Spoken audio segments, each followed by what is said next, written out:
We want to welcome you again to our YouTube channel, Soaring Together. In our last video, we did take you to the Sport Chassis factory when we were there at the Sport Chassis Rally in Oklahoma. So today we want to show you some other fun things that we did while we were there at the rally. We had a week filled of fun and excitement. So in this video, we're going to start out with the Stafford Museum. Of course, when we did go to the Sport Chassis factory, there's also a dog food factory that's across the street, and some of the group went and toured that factory and got to see exactly how the dog food was made. And I didn't get any video or footage of that because Rickey and I did not attend that tour. But like I said, today the first thing that we're going to take you to is the Stafford Museum. This is an air and space museum there in Weatherford, Oklahoma.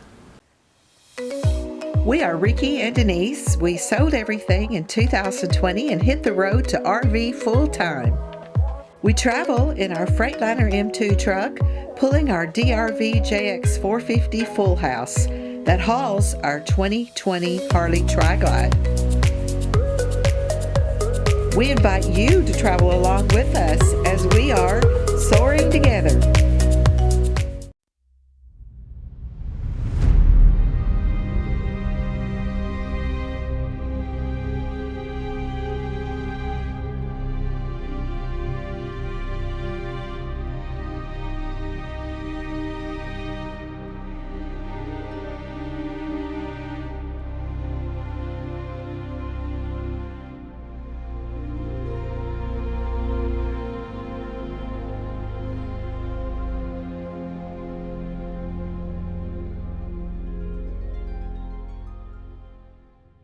Just coasting in.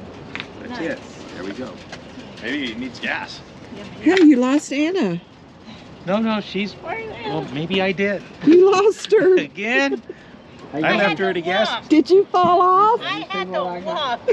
Yeah, because I fell off the back. You know, it wasn't long ago I left her at a gas station by accident. I forgot she was with me. Today at the Sport Chassis Rally, we are all going to take a tour of the Stafford Air and Space Museum, and should be good. Everybody's here and we're going to be going in just a few minutes. So we didn't have to drive far. It's only 5 minutes from the RV park. So we're excited to go in and see what all they have, and going to take you along with us.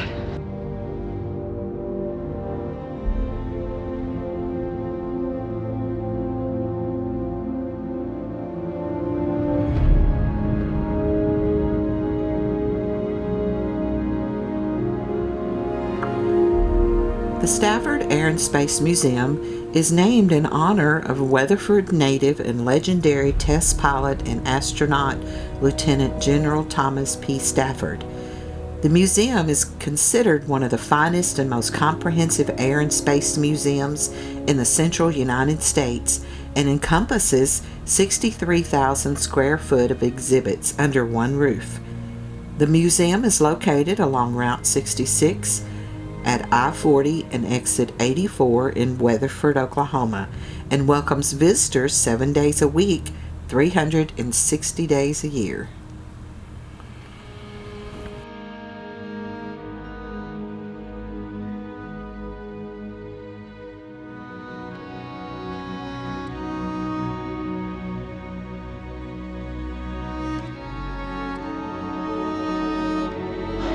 This was 1902. So 1902, if you think about this, the very, very early 1900s not even had an engine, but it was a successful flight. And does anybody know why it's successful? They have to use it again? Yeah. Generals, first of all, I want y'all to see these over here. Is everybody from Oklahoma, or? Oh no, some of we're y'all? all over. All over, okay. So these are Oklahoma astronauts, and we've had one, let's see, it says we're the only state to have an astronaut fly in every American manned space program. the Mercury, Gemini, Apollo, Skylab, Apollo Soyuz, Shuttle Space Lab, Shuttle Merge, Shuttle International Space Station. So that's a pretty great thing for little western Oklahoma, or Oklahoma in general. You know, we're not like the ones that everybody knows the most about, Florida, California. But we got a lot of intelligent people, a lot of people who were very interested in making a difference in the world. If you come this way, you'll see the 4 missions that General Stafford was in. We've got Gemini 6, Gemini 9, Apollo 10, and Apollo Soyuz. If you remember Alexei Leonov, his friend from Russia, they actually became the best of friends. And so I love this friendship. They were 2 men who had a lot in common, who had common goals, and they became friends for their whole life. How did the museum get placed here in Weatherford? Is he from General Weatherford? Stafford was born and raised in Weatherford, and then the airport, they said, hey, you know, we ought to put a little case in the airport for General Stafford to honor him. And so in the 70s, they had a little cake. And in 1993, they actually built this official part right here.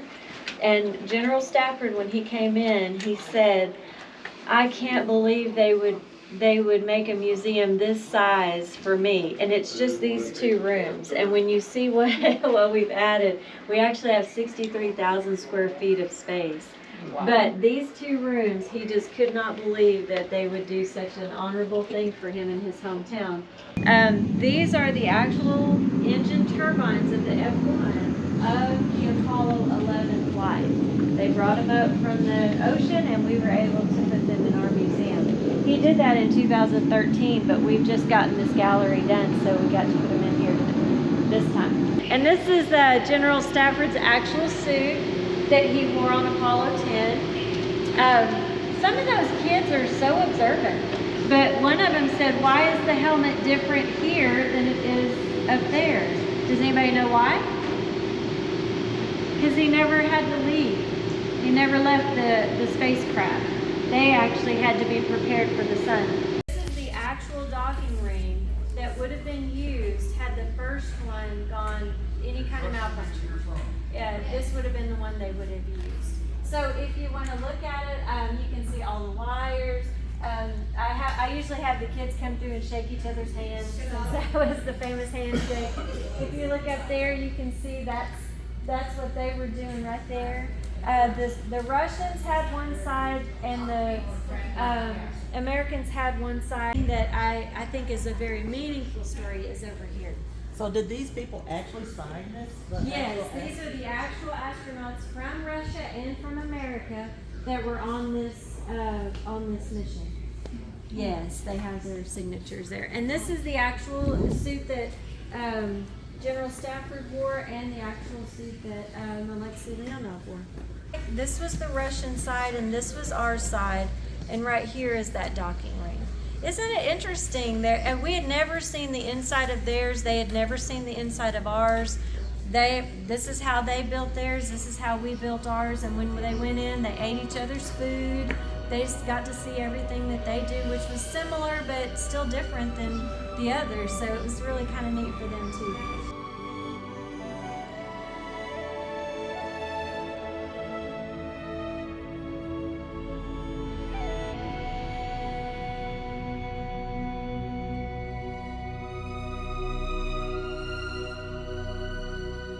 Well, the second day of our rally was a full day. Sport Chassis had rented 2 vans, and they escorted us into Stockyard City, which is there near Oklahoma City. And there at the Stockyard City, the first place we visited was Shorty Cowboy Hattery. Shorty's Cowboy Hattery opened in 1990, located in Stockyard City, Oklahoma. These quality hats are worn by many who are well known in the Western world, including horse show and rodeo winners and even country music stars. Known for their handcrafted stitching and impressive detail, Shorty's hats are unique and of incredibly high quality.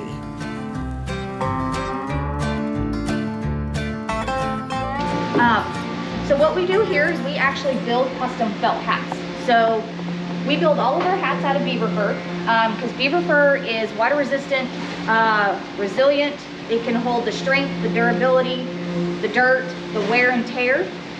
We are also an authorized dealer of Rodeo King, so we carry their 10Xs, and those are factory made hats.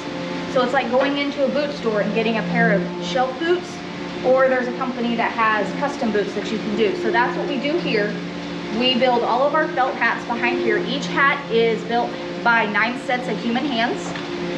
When Shorty first started in the business, the hat body maker that we use is the only one in the United States out of Winchester, Tennessee. And the owner at the time said, when you start 6 hats a week, you can be deemed a custom hat maker.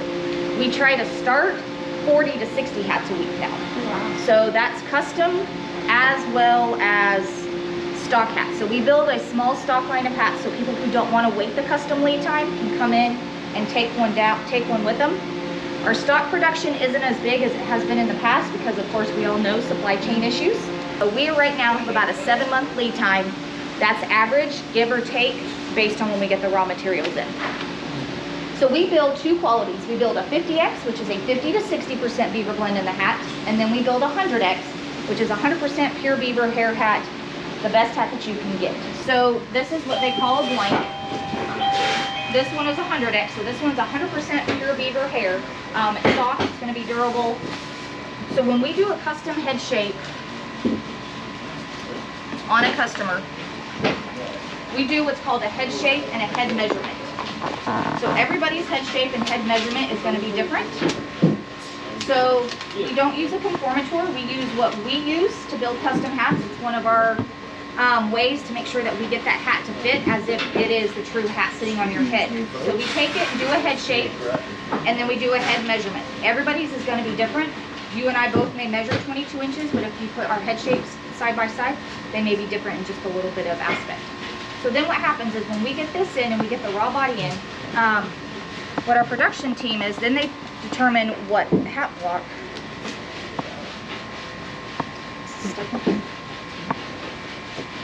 Oh, let me do an easier one.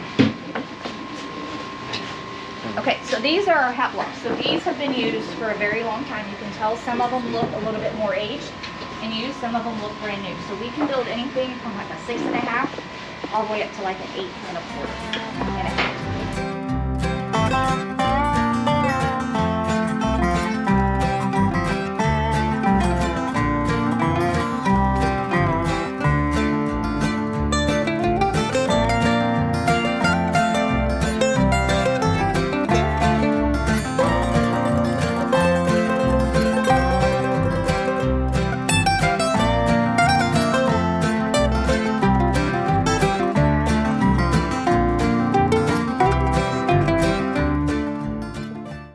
Next, we went on to Boxcar Woody, and there we got to see how they take the old railroad boxcars and make lots of furniture and things with it.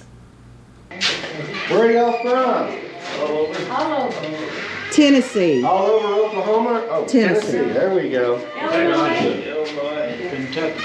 Oh my goodness. Illinois. So are y'all a chess group or what do y'all do? We RV. Chess group, are you serious? We RV in our sport chassis trucks. Oh my goodness, it's an RV group. Well, we all own sport chassis group. Sport chassis. So is that a class? right there. It's like a class 5 or 7 hauler. It's a big truck. I'm one of the new ones. That's a sport chassis. That's too fancy. I wasn't that Don't say that in fancy. front of these guys. No, they're good looking. They're good looking. I've seen some tricked out ones down here in stockyards. Well, welcome. Thank y'all for coming. How's your visit been to stockyards so far? Good. Name some states in the country that we do some business with, so I'll go into that here and touch on that. So, Boxcar Woody started in 2017, and before that we were operating under Boxcar Revival. We were asked by a friend here in Oklahoma City who was building furniture back in 2014 if we could find more wood out of old boxcar trains. So our friend had, I was in the salvage business and across the street from these folks who were building furniture right here across the river.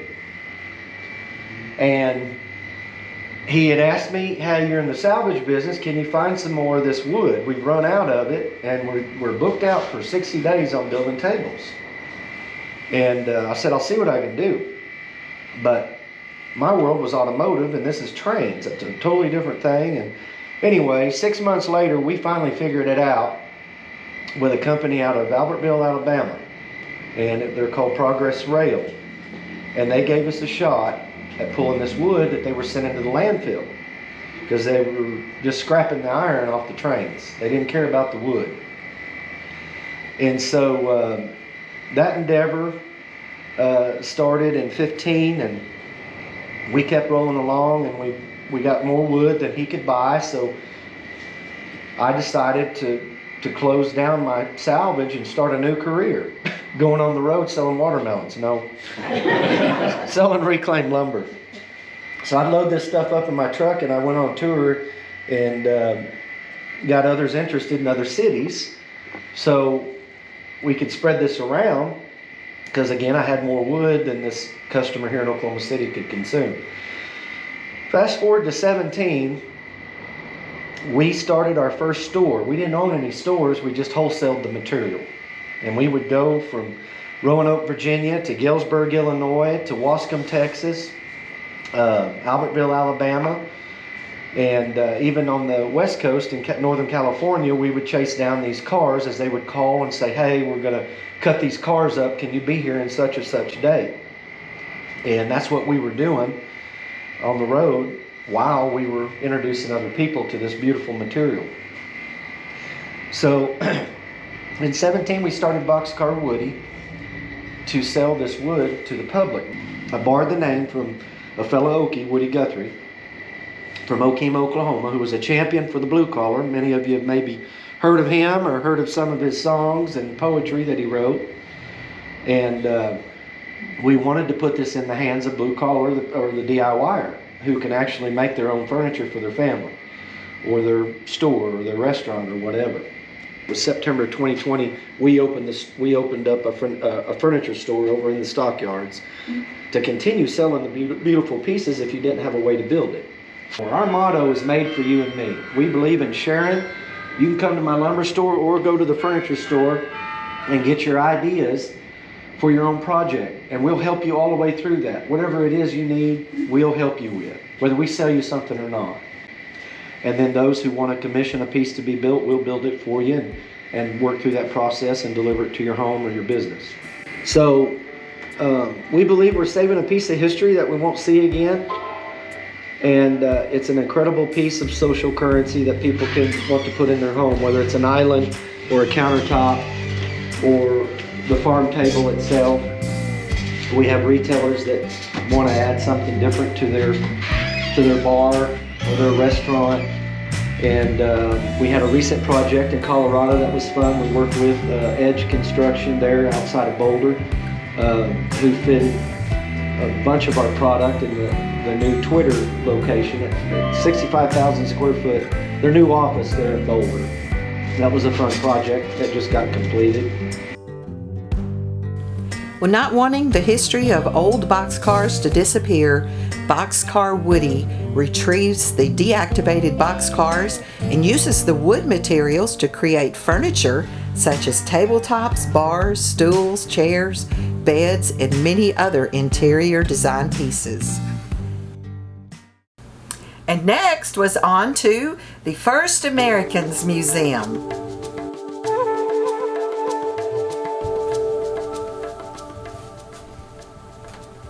Well, the First Americans Museum, located in Oklahoma City, visitors experience the collective histories of 39 distinctive First American nations in Oklahoma today. The museum shares the culture, diversity, history, and contributions of the First Americans. Well, here's the beginning of our gallery. Just if y'all can read this little kind of intro. But once y'all are ready, head through that tunnel will be the start of the tour.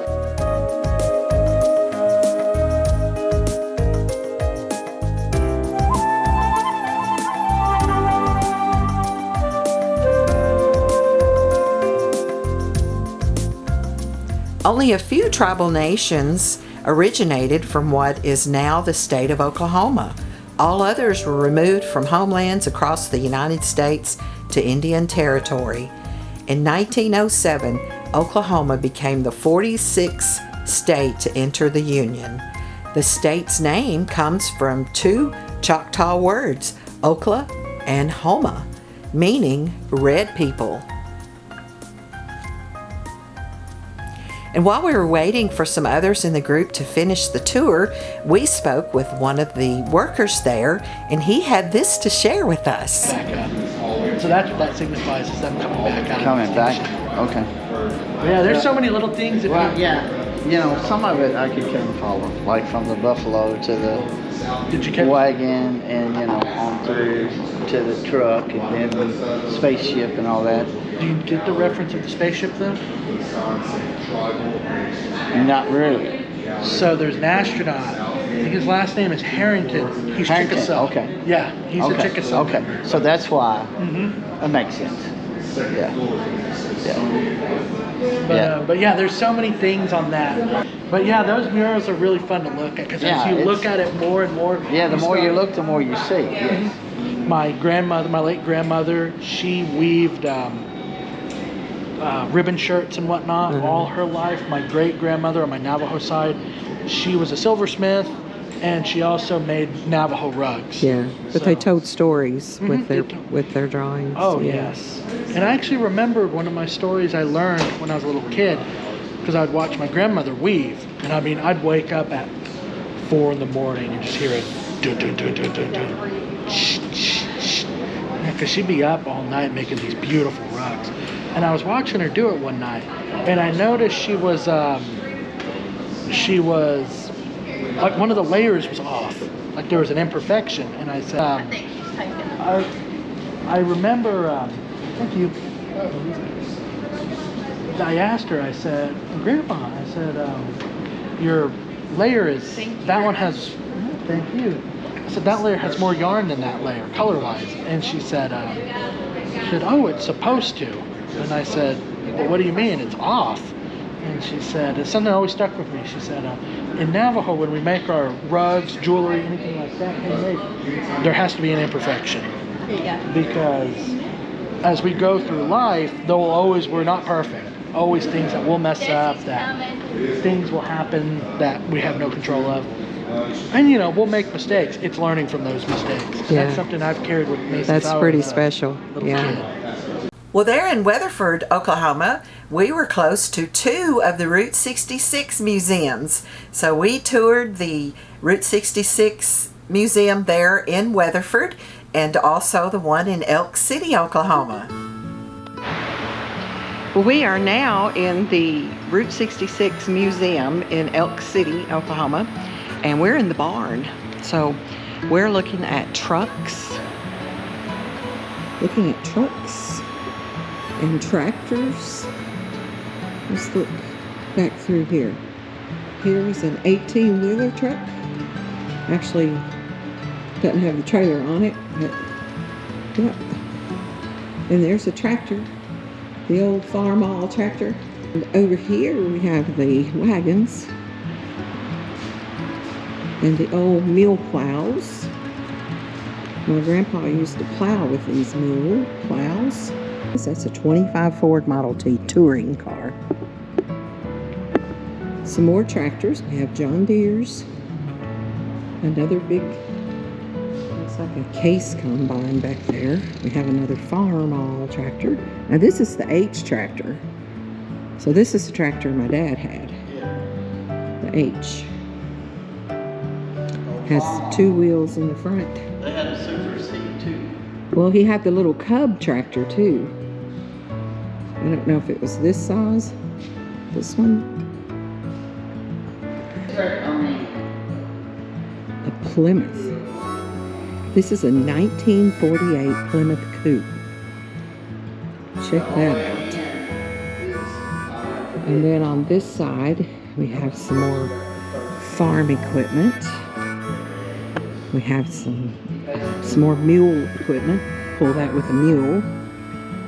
And hay balers. And we got the cotton wagon.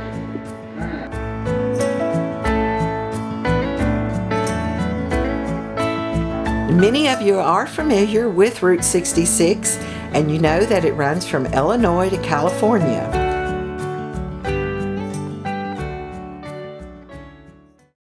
Well, there just happened to be 2 Route 66 museums in the area of Weatherford where our rally was held. So we were able to tour both of those museums, one located in Elk City, Oklahoma, and the other in Clinton, Oklahoma.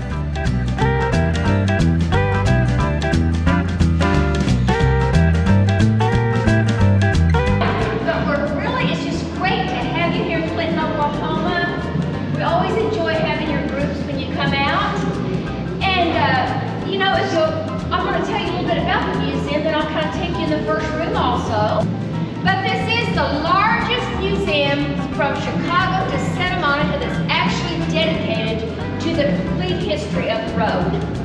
We have thousands of visitors each year from all over the world. We love our visitors like you. We always get very excited to have you. And I want you to know you guys are the ones that keep us going. Admissions and gift shop keeps us going, so thank you. But most of all, I want you to have a great time at the museum and a great time in Clinton. I'm sure Brian will show you a great time.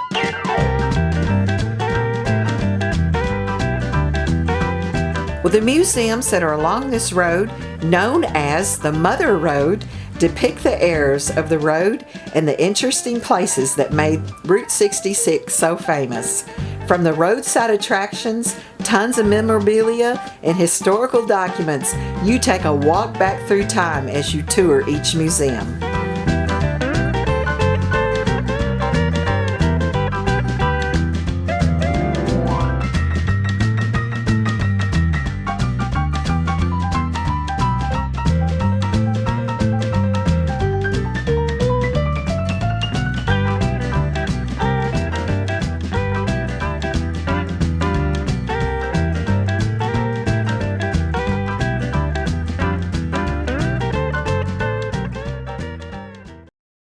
And next, we toured the Heartland Museum there in Weatherford and also saw a video presentation about the wind energy.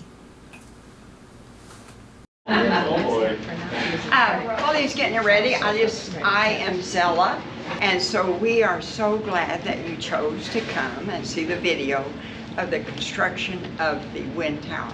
It is very interesting. I've seen it several times, and then every time I see it, I see something new.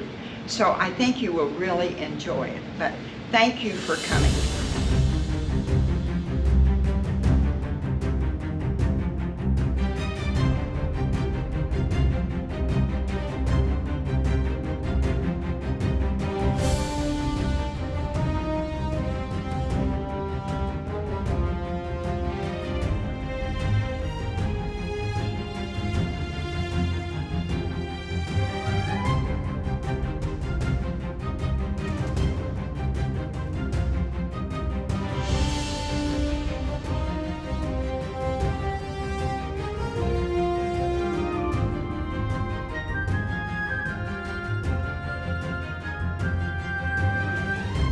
At the Heartland of America Museum, visitors can see many artifacts from the late 1800s through the 50s and 60s. Outside the building, they display a restored Vietnam Air Huey helicopter. This Huey was flown by the Oklahoma National Guard in Vietnam. Also displayed outside is a historic Route 66 diner. Elvis Presley ate at this diner 3 times while it was in business. They even have his signature on the guest book displayed on the counter.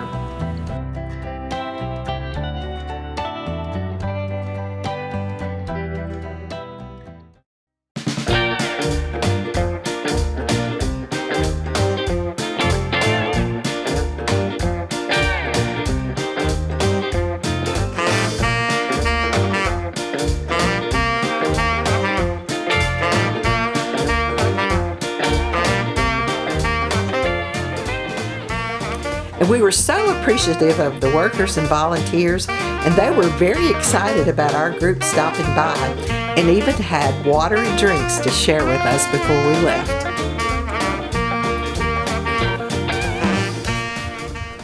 On our last day, we went to Oklahoma, where we had lunch at Eischens Antique Bar, and there they served fabulous fried chicken.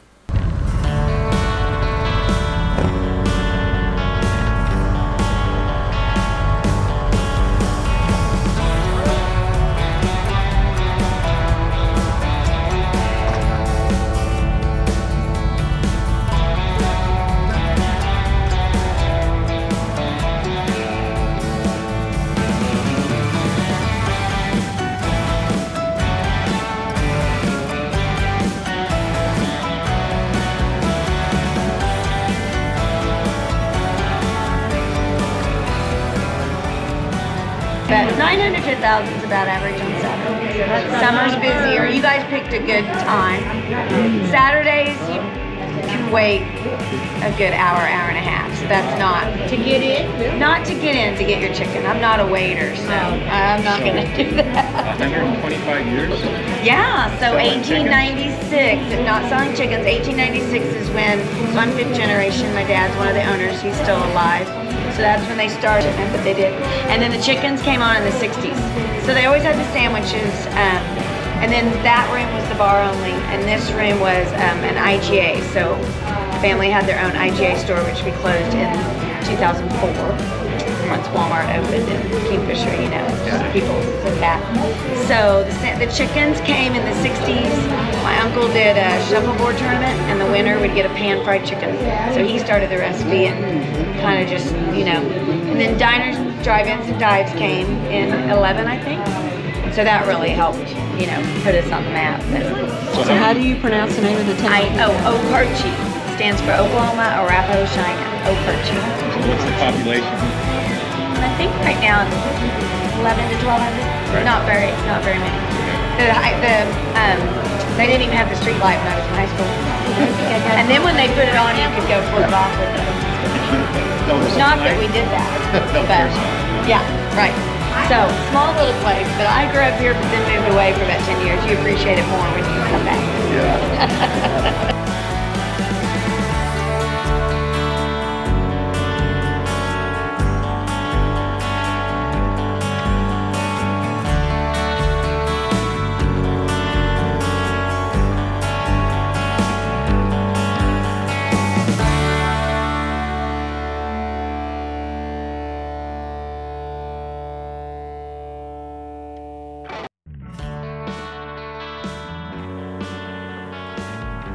But when we left the restaurant, the three of us on motorcycles decided to take a scenic route back. We actually rode on part of Highway 66, and we came up on the Pony Bridge, also known as William H. Murray Bridge. This remains one of Route 66's most iconic spans. Built in 1934, it stretches more than 3,900 feet over the South Canadian River and consists of 38 yellow pony trusses, hence its better known nickname.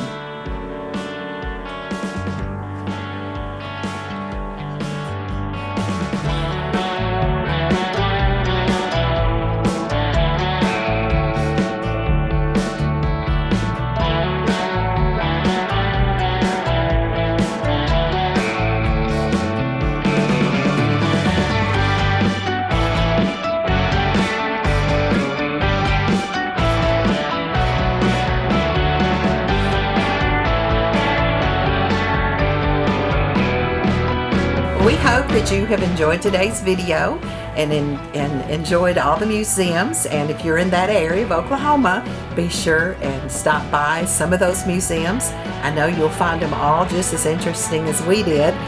And I wanted to let you know, if you want more information about the Sport Chassis Members Association International, I'll replay Jeri's information about how you can contact her if you would like to become a member. So just want to thank each of you for following us along on our journey as Rickey and I are soaring together and living life in different places. Tell us how our viewers could become a member. If they give me a call at area code 618-727-2564, I can get their email and send them all the information that they need, or they can email me at jlpalmer50@gmail.com and I can send them